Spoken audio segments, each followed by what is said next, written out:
Αγαπητοί προσκεκλημένοι, αγαπητοί συμπατριώτες και αγαπημένα μας παιδιά,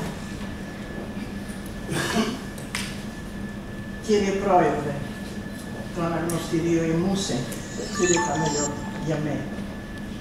Με βαθύτατη συγκίνηση δεχόμεθα την ευγενική σας απόφαση να τιμήσετε με βραβεύσεις τα μέλη του σωματείου μας και τους στενούς συνεργάτες του, οι οποίοι, πιστοί στους υψηλούς εθνικούς στόχους που θέσαμε, αγωνίστηκαν επί 23 συνεχή έτη μέσω της εφαρμογής ενός θερινού εκπαιδευτικού προγράμματος που επιδιώκει την καλλιέργεια και διάδοση της ελληνικής γλώσσας, ιστορίας και πολιτισμού.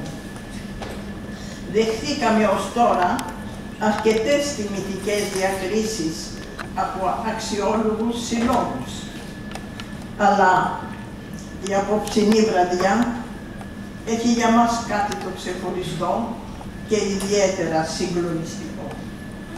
Για πρώτη φορά, φορέας της ιδιαίτερης πατρίδας, το αναγνωστήριο ημούσε, το αρχαιότερο πνευματικό σωματείο Καλύμνου, αποφασίζει να αναγνωρίσει με ένα πολύτιμο βραβείο την πολυετή προσφορά μας και μάλιστα με πρόεδρο τον κύριο Παναγιώτη Γιαμαίο, ο οποίος δίδαξε επί πολλά χρόνια και με ιδιαίτερη ευαισθησία στο πρόγραμμά μας.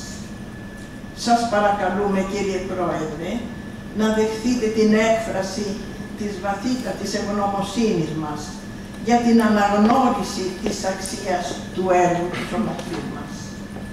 Θερμότατες ευχαριστίες και σε εσάς, αξιότιμα μέλη του Διοικητικού Συμβουλίου, για τη συμβολή σας στην απόψινή μας χαρά.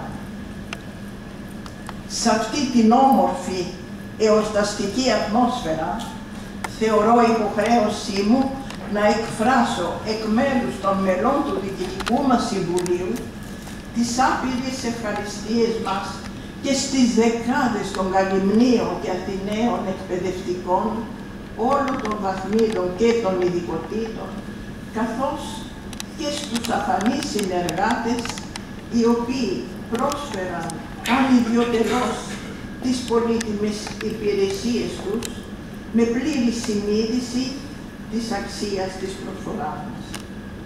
Σε εποχή μάλιστα όπου μισέλληνες συναγωνίζονται με ανθελληνικά συνθήματα και πρωτοβουλίες, όχι μόνο να κλείσουν σχολές και ελληνικά τμήματα διδασκαλίας της αρχαίας και νεοελληνικής γλώσσας σε ξένα πανεπιστήμια, αλλά που προσπαθούν να αποκόψουν και εμάς από τις ρίζες μας, νοθεύοντας την ιστορία μας και υποβαθμίζοντας την πλούσια πανάρχια γλώσσα μας, στοιχεία βασικά της εθνικής μας ταυτότητας και της ελληνοχριστιανικής μας παιδείας.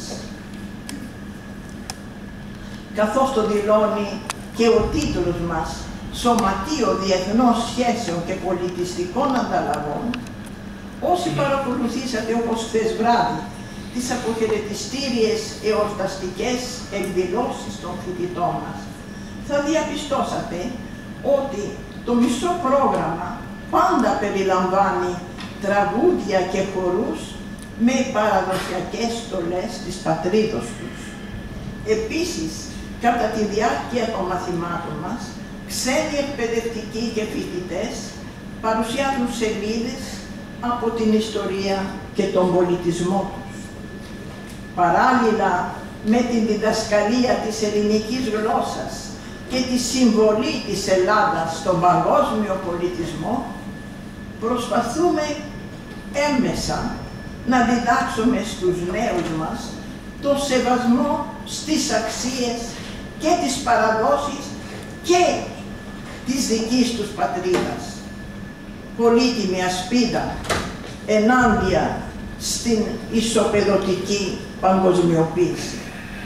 Κανένας λαός δεν έχει μέλλον όταν αποκοπεί από τις ρίζες του.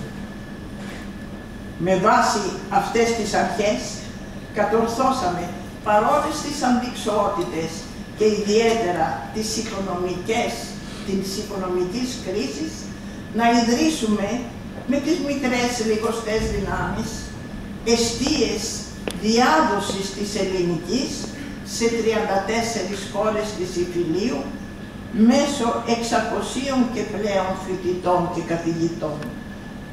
Το έργο των εκάστοτε διοικητικών συμβουλίων δεν περιοριζόταν μόνο στο ετήσιο θερινό εκπαιδευτικό πρόγραμμα.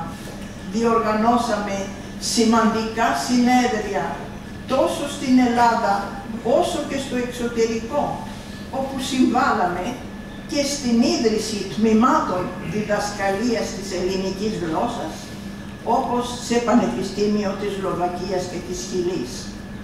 Η συνεργασία όλων των προαναφερθέντων παραγόντων, η ευσυνειδησία με την οποία επιτελεί ο καθένας το έργο του και η ζεστασιά με την οποία περιβάλλουν ή καλύμνη γενικότερα τα παιδιά μας, όπως το αναφέρουν τα ίδια στις γραπτές τους εντυπώσεις, έφεραν τα αποτελέσματα για τα οποία δικαίως υπερηφανευόμεθα. Πράγματι, πολλοί από τους νέους μας αγάπησαν τόσο πολύ την πατρίδα μας, ώστε αφιέρωσαν τη σταδιοδρομία τους σε πολυετής σπουδές με απόκτηση διδακτορικών και μεταδιδακτορικών τίτλων, όπως θα διαπιστώσετε στη συνέχεια.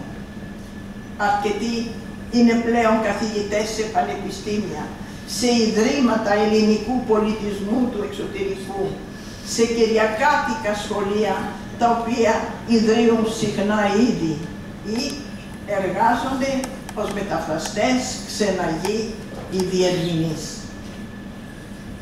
Μερικοί με πολυετή πλέον πείρα ως εκπαιδευτικοί ελληνιστές μας στέλνουν κάθε καλοκαίρι στο πρόγραμμά μας τους δικούς τους φοιτητές, τα εγγόνια μας, θα πρόσθετα χωρίς υπερβολή. Καθώς του σωματείου είναι και η ίδρυση από μια εξαιρετική ομάδα εκ των παλαιότερων μας φοιτητών, μιας οργάνωσης με τίτλο Ελληνική Φιλία, η οποία προγραμματίζει κάθε χρόνο σε διαφορετική χώρα μία συνάντηση με σκοπό τη σφυριλάτηση των δεσμών φιλίας που αναπτύσσονται στην Κάλυμνο, την ανταλλαγή απόψεων και πρωτοβουλειών μέσω ειδικών συμβουλίων για την προβολή της Ελλάδας στη χώρα τους, ως αληθινοί πρεσβευτές ελληνισμού και τέλος την ευκαιρία να ασκούνται έστω και για 5-6 μέρες το χρόνο στην ελληνική γλώσσα. Και ως είναι φυσικό, η απροσδόκητη αυτή εξέλιξη των νέων μας σε μία εποχή όπου κυριαρχούν σε πολλούς τομείς αντεθνικές κινήσεις, μας δίνει το δικαίωμα να υπερηφανευτούμε για το έργο μας σήμερα περισσότερο παρά ποτέ ότι μπορεί να χαρακτηριστεί έργο εθνικό. Όμως πρέπει να ομολογήσω ότι το σωματείο μας δεν θα υπήρχε σήμερα, τουλάχιστον με τη σημερινή του εξέλιξη, εάν δεν το αγκάλιαζαν στα πρώτα του βήματα με ιδιαίτερη συμπάθεια και οικονομική στήριξη ο συνιδρυτής του, πρώην έπαρχος και μετέπειτα δήμαρχος κύριος Γεώργιος Ρούσος και στη συνέχεια ο πρώην έπαρχος κύριος Σάκης Ζερβός. Και στην πορεία του δεχθήκαμε οικονομική και ηθική στήριξη από τις εκάστοτε αρχές του τόπου, του Υφυπουργού κ. Βαλινάκη, από τον κύριο Περιφερειακό Σύμβουλο κ. Σταυλά, από τους δημάρχους κ. Διακομιχάλη και κ. Καλουτζή, καθώς και από τους μικρότερους χορηγούς, συμπολίτες μας και συνδρομητές. την βαθύτατη ευγνωμοσύνη μας εκφράζουμε σε όλους, καθώς και στα μέσα ενημέρωσης της Καλύμνου για τη συνεχή προβολή του έργου μας, χωρίς να παραλείψουμε τους διευθυντές του Σχολείου Πανόρμου για τη θερμή τους φιλοξενία. Ευχαριστούμε επίσης όλους εσάς, αγαπητοί συμπατριώτες, για την εκτίμησή σας στο σωματείο μας και την τιμητική σας παρουσία στις εκδηλώσεις μας.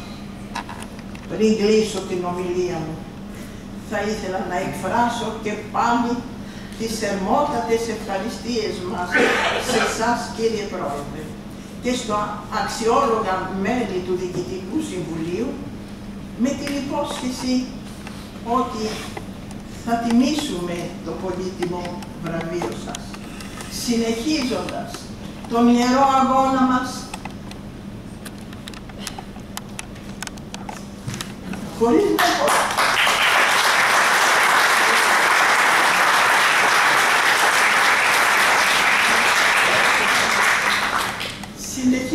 τον ιερό αγώνα μας, χωρίς να υπολογίζουμε κόπους και θυσίες, με την ελπίδα το σωματείο μας να ζήσει πολλά χρόνια σε ένα φωτεινότερο μέλλον.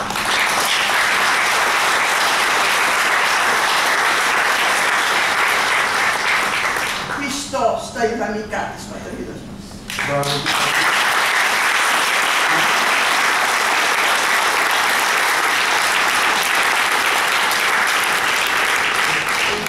Ευχαριστούμε